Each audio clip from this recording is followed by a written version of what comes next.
Talk about the investigation itself. A lot of focus on the pilots, obviously, in this.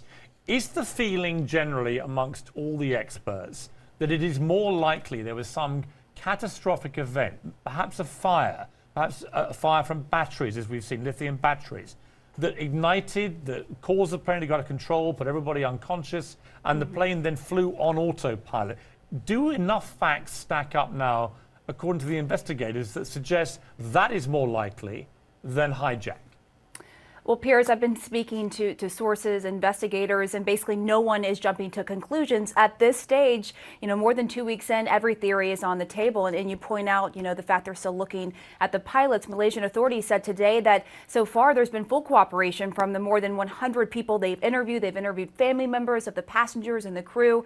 And investigators do continue to dig deeper into the backgrounds of these two pilots right here, Zahari Shah and Fareeq Hamid, looking for really anything that could help explain Flight 370's disappearance. But sources are saying that at this point, Piers, there is nothing that indicates foul play, and that they're still looking at the psychological state of the pilots, at sabotage, at hijacking, any theory that could help explain this. And without the wreckage, without that flight data recorder, they just can't come up with a definitive conclusion. Okay, Richard, you want to jump in there? Yeah, most of the people that you talk to, the pundits, the formers, this and that, they do believe that it is a nefarious act, either by the pilots or by the other hijackers or terrorists. But why? What points to that now from all that we know? What points to it is that the three basic things. Firstly, the ACARS failure and no comments made about anything wrong. Secondly, transponder off. Thirdly, what everybody agrees was a deliberate turn back.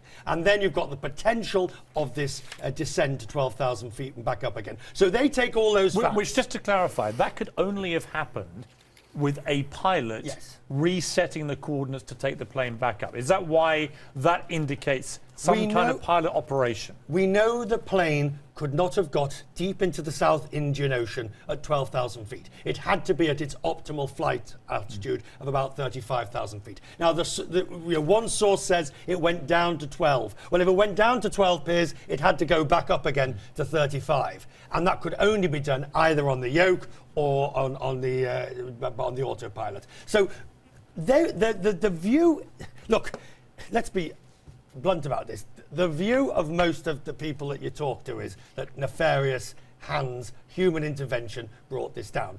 I still say it's best to wait a little bit longer until we've got some concrete evidence upon which, because it's too important to just jump to that conclusion.